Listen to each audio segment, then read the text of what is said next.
এতিয়াৰ পৰা গোৱালপাৰা জিলাৰ ধূপধাৰাত ৰাষ্ট্ৰীয় ঘাইপথত নেদেখিব আপোনালোকে ই ৰিক্সাৰ জৰিয়তে যদি 1-2 কিলোমিটাৰ বাট যাম বুলি যদি ভাবিছিল সেই আশাও আপোনালোকে ত্যাগ কৰিব লাগিব।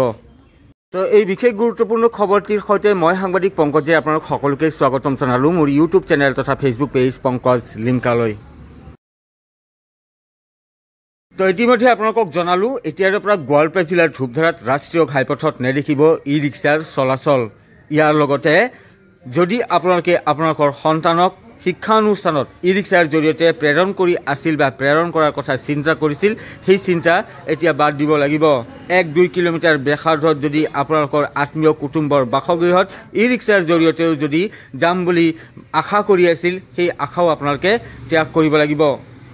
বজাৰ সমাৰ কৰি যদি আপোনালোকে 2 কিলোমিটাৰ ব্যাসাৰ্ধত থকা আপোনালোকৰ বাসগৃহত ই ৰিক্সাৰ জৰিয়তে যাম বুলি যদি ভাবি আছিল সেই ক্ষেত্ৰতো আহি পৰিব বাধা। কিয়নো ইতিমধ্যে মই আপোনালোকক জনালোঁ যে এতিয়াৰ পৰা ৰাষ্ট্ৰীয় ঘাইপথত আপোনালোকে ই ৰিক্সা দেখিবলৈ নাপাব আৰু বিশেষকৈ গোৱালপাৰা জিলাৰ ধূপধাৰাত। ইয়াৰ আঁৰত আছে পথ দুৰ্ঘটনা। গোৱালপাৰা জিলাখনৰ বিভিন্ন প্ৰান্তত 17 নম্বৰ ৰাষ্ট্ৰীয় ঘাইপথত সংঘটিত হৈ থকা এটাৰ পিছত এটাকৈ ভয়ংকৰ পথ দুৰ্ঘটনাৰ বাবে বিশেষকৈ জগৰীয়া কৰি থকা হৈছে ই ৰিক্সাৰ বাবেই 17 নম্বৰ ৰাষ্ট্ৰীয় ঘাইপথত এটাৰ পিছত এটাকৈ পথ দুৰ্ঘটনা সংঘটিত হৈ আহিছে বুলি বিভিন্নজনে অভিযোগ উত্থাপন কৰি আহিছে।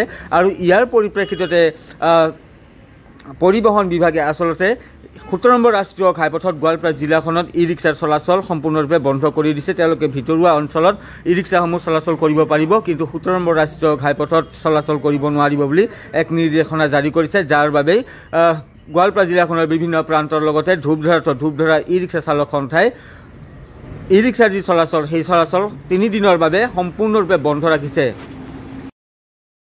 আজিৰে পৰা বুধবাৰে নিশালৈকে আপোনালোকে গোৱালপাৰা জিলাৰ ধূপধাৰাত কোনো এটা প্ৰান্ততে ই ৰিক্সাৰ চলাচল দেখিবলৈ নাপাব, বা ধূপধাৰাত ই ৰিক্সাৰ জৰিয়তে যদি আপোনালোকে কোনোবা এটা স্থানৰ পৰা কোনোবা এটা স্থানলৈ আহ যাহ কৰিম বুলি যদি ভাবিছিল সেই আশাও আপোনালোকে ত্যাগ কৰিব লাগিব। আৰু এই সিদ্ধান্ত লোৱা হৈছে আপোনালোকে স্ক্ৰীণত প্ৰত্যক্ষ কৰিছে, এয়া হৈছে গোৱালপাৰা জিলাৰ ধূপধাৰা যি ৰাজহুৱা খেলপথাৰ আছে। এই ধূপধাৰা ৰাজহুৱা খেলপথাৰত জিলাখনৰ বিভিন্ন যি ই ৰিক্সা সন্থা আছে সেই ই ৰিক্সা সন্থাৰ এক সভা অনুষ্ঠিত হয়, আপোনালোকে স্ক্ৰীণত দেখি আছে। আৰু এই সভাৰ জৰিয়তে সিদ্ধান্ত গ্ৰহণ কৰা হয় যে গোৱালপাৰা জিলাৰ বিভিন্ন প্ৰান্তৰ লগতে জিলাখনৰ ধূপধাৰাতো ই ৰিক্সাৰ যি চলাচল ৰাষ্ট্ৰীয় ঘাইপথত সেয়া সম্পূৰ্ণৰূপে বন্ধ ৰাখিব।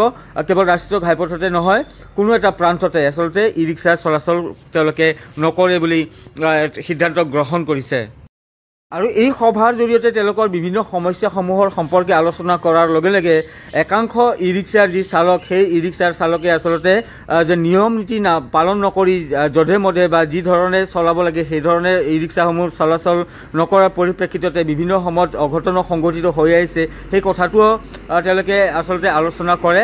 আৰু অনাগত সময়ত ই ৰিক্সাৰ চলাচল কৰাৰ ক্ষেত্ৰত যিসমূহ নীতি নিয়ম বান্ধি দিয়া থাকে বা যি ধৰণে নীতি নিয়ম পালন কৰি ই ৰিক্সাসমূহ চলাচল কৰিব লাগে এই ক্ষেত্ৰতো ই ৰিক্সা চালকসকলক আচলতে সাৱধানতা অৱলম্বন কৰিবলৈ অনুৰোধ জনোৱা পৰিলক্ষিত হয়। তো এই ধৰণৰ ঘটনাৰ পৰা এটা কথা উল্লেখ কৰিব পাৰি যে এই ধৰণৰ যি সিদ্ধান্ত লোৱা হৈছে প্ৰশাসনৰ তৰফৰ পৰা, এই সিদ্ধান্তৰ পৰিপ্ৰেক্ষিতত হাজাৰ হাজাৰ ই ৰিক্সা যিসকল চালক আছে তেওঁলোকে কেৱল বিপাঙত পৰা নহয়, বিভিন্ন স্তৰৰ যিসকল যাত্ৰী শিক্ষাৰ্থীসকলেই হওক বা বিভিন্ন যাত্ৰীয়েই হওক তেওঁলোকেও কিন্তু বিপাঙত পৰা পৰিলক্ষিত হৈছে। বিভিন্ন শিক্ষানুষ্ঠানলৈ আজিকালি দেখিবলৈ পোৱা যায় যে ই ৰিক্সাৰ জৰিয়তে তেওঁলোকে আহ যাহ কৰি শিক্ষানুষ্ঠানসমূহলৈ। ইয়াৰ লগে লগে বজাৰ সমাৰ কৰি বা ওচৰৰ পাজৰৰ 1-2 কিলোমিটাৰ ব্যাসাৰ্ধৰ যিসকল লোক আছে তেওঁলোকৰ ঘৰত যদি কোনোবা যাব বিচাৰে তেন্তে ই ৰিক্সাই একমাত্ৰ সম্বল বুলি ক'ব লাগিব। ইয়াৰ লগতে যিসমূহ বাছ চলাচল কৰে 17 নম্বৰ ৰাষ্ট্ৰীয় ঘাইপথেৰে সেই বাছসমূহে 1-2 কিলোমিটাৰৰ বাবে কোনো যাত্ৰীক কঢ়িয়াই নিবলৈ নিবিচাৰে বা কঢ়িয়াই লৈ নাযায়, যাৰ বিকল্প ব্যৱস্থা মাত্ৰ ই ৰিক্সা। আৰু ই ৰিক্সাৰ জৰিয়তে তেওঁলোকে 1-2 বা 3 কিলোমিটাৰ ব্যাসাৰ্ধৰ যি পথ সেই পথত তেওঁলোকৰ যি সেই কাম কাজসমূহ কৰিবলৈ ই ৰিক্সাৰ এক সহজলভ্য যাত্ৰাৰ ব্যৱস্থা বুলি তেওঁলোকে ইতিমধ্যে ব্যৱহাৰ কৰি আহিছে। তো এনেধৰণৰ সিদ্ধান্তৰ পৰিপ্ৰেক্ষিতত সকলো স্তৰৰ লোকেই যে সমস্যাৰ সন্মুখীন হ'ব লাগিব সেই কথাটো নিশ্চিত। তো তেওঁলোকে অনুৰোধ জনাইছে প্ৰশাসনক তথা চৰকাৰক যে 17 নম্বৰ ৰাষ্ট্ৰীয় ঘাইপথত যদি ই ৰিক্সা চলাচল কৰিবলৈ দিয়া নহয় তেতিয়া সকলোৱে বিপাঙত পৰিব। সেয়েহে চলাচল কৰাৰ বাবে কিছুমান নীতি নিয়ম তেওঁলোকে বান্ধি দিয়ক চৰকাৰৰ তৰফৰ পৰা বা প্ৰশাসনৰ তৰফৰ পৰা, আৰু সেই নীতি নিয়ম অনুসৰিয়ে বা তেনেধৰণৰ নীতি নিয়ম পালন কৰিয়ে তেওঁলোকে ই ৰিক্সাসমূহ চলাচল কৰিব 17 নম্বৰ ৰাষ্ট্ৰীয় ঘাইপথত। সম্পৰ্কত মন্তব্য আছে, সেই মন্তব্য আপোনালোকক শুনাম, কিন্তু তাৰ পূৰ্বে আপোনালোকক জনাই ল'লোঁ যে এতিয়াৰে পৰা বিশেষকৈ 3 দিন সম্পূৰ্ণৰূপে গোৱালপাৰা জিলাৰ ধূপধাৰাত ই ৰিক্সাৰ চলাচল বন্ধ ৰাখিছে চালকসকলে, আৰু এই সম্পৰ্কত এক সঠিক সিদ্ধান্ত ল'বলৈ জিলা পৰিবহণ বিভাগৰ লগত তেওঁলোকৰ যি আলোচনা, সেই আলোচনা অব্যাহত আছে। আমিও আশা কৰিম এক সঠিক সিদ্ধান্ত লোৱা হওক, কিয়নো হাজাৰ হাজাৰ যি যুৱক আছে সেই যুৱকে ই ৰিক্সাৰ জৰিয়তে তেওঁলোকে জীৱন নিৰ্বাহ কৰি আছে, পৰিয়ালক পোহপাল দি আছে। ই ৰিক্সাখনকে তেওঁলোকে উপাৰ্জনৰ একমাত্ৰ সম্বল হিচাপে ইতিমধ্যে গ্ৰহণ কৰিছে। তো তেনে ক্ষেত্ৰত গোৱালপাৰা জিলা প্ৰশাসন তথা ই ৰিক্সা চালক সন্থাৰ মাজত এক সঠিক সিদ্ধান্ত হওক। যোৱা 14 তাৰিখে দ্বিতীয় অফিচৰ পৰা আমাক মানে ফোন কৰি জনাইছে, তেওঁলোকে মাতি পঠাইছে, এখন সভা অনুষ্ঠিত কৰিছিলে। সেই সভাখনত বৰ্তমান যিটো হাৰত দুৰ্ঘটনা ঘটি আছে, কেৱল মাত্ৰ ই ৰিক্সাকে দোষাৰোপ কৰি ই ৰিক্সাসমূহ ৰাষ্ট্ৰীয় ঘাইপথত বন্ধ কৰাৰ এটা নিৰ্দেশ আমাক জাননী দিছে।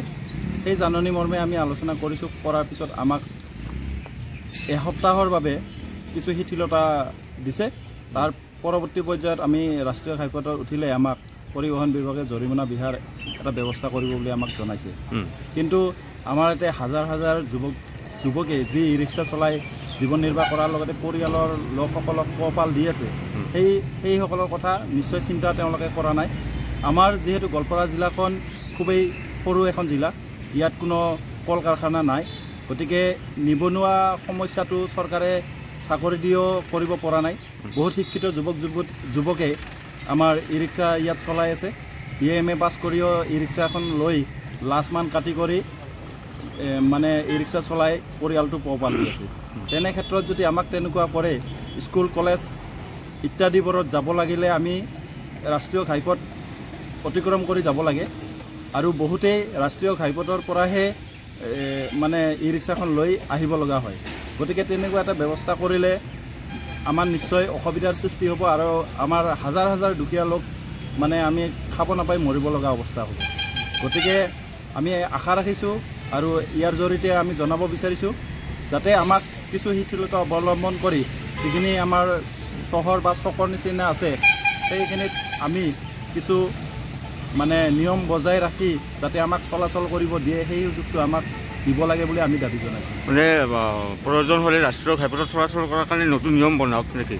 আমি সেইটো আশা কৰিছোঁ, প্ৰয়োজন হ'লে নতুন এটা নিয়ম বনাওক যাতে আমাৰ মানে ই ৰিক্সাসমূহ ৰাষ্ট্ৰীয় ঘাইপথত কেনেদৰে চলিব লাগে সেইটো ব্যৱস্থা আমাক কৰি দিব লাগে। আমি সেই হিচাপে আমি আমাৰ সন্থাসমূহে, জিলা সন্থা আছে, আমাৰ আঞ্চলিক সন্থাসমূহ আছে, সেই সন্থাই সেই নিয়মসমূহ আমি মানি ল'ম। কিন্তু আমি ৰাষ্ট্ৰীয় ঘাইপথত নুঠাকৈ আমি চলাচল কৰিব পৰা একদম মানে 90% অসুবিধাৰ সৃষ্টি হ'ব। কিমান দিন বন্ধ ৰাখিছে? আমি আজি পুৱা 4 বজাৰ পৰা বুধবাৰে নিশা 8 বজালৈ বন্ধ ঘোষণা কৰিছোঁ। ইয়াৰ ফলত যিটো ৰাইজৰ অসুবিধা হয় তেওঁলোকক বুজক, তেওঁলোকে আমাক মানে ই ৰিক্সাখন চলাই যাওঁতে বেয়া বেয়া ভাষাৰেও গালি পাৰে, কিছুমানে নানানটা কথা আমাক শুনাই যায়। আজি যদি চাব যায়, পৰিয়ালৰ যিজন মতা থাকে, মতাজন বাইক বা গাড়ীৰে যায়, কিন্তু যিখিনি মহিলা মানুহ বা শিশুসকল ঘৰত আছে তেওঁলোকে দিনটো ই ৰিক্সাতে যাতায়াত কৰে। কিন্তু মতা মানুহজনে কেতিয়াও ভাবি চোৱা নাই তেওঁৰ ল'ৰা ছোৱালী, তেওঁৰ পত্নী যে ই ৰিক্সাতে দিনটো যাতায়াত কৰি আছে, তেনেকুৱা এটা ব্যৱহাৰ কৰি আমাক যায়। আমাৰো এটা মান সন্মান জড়িত আছে, আমি কামটো সৰু কৰিছোঁ বুলি আমাৰ মান সন্মান নাই তেনেকুৱা ভাবি লয় তেওঁলোকে।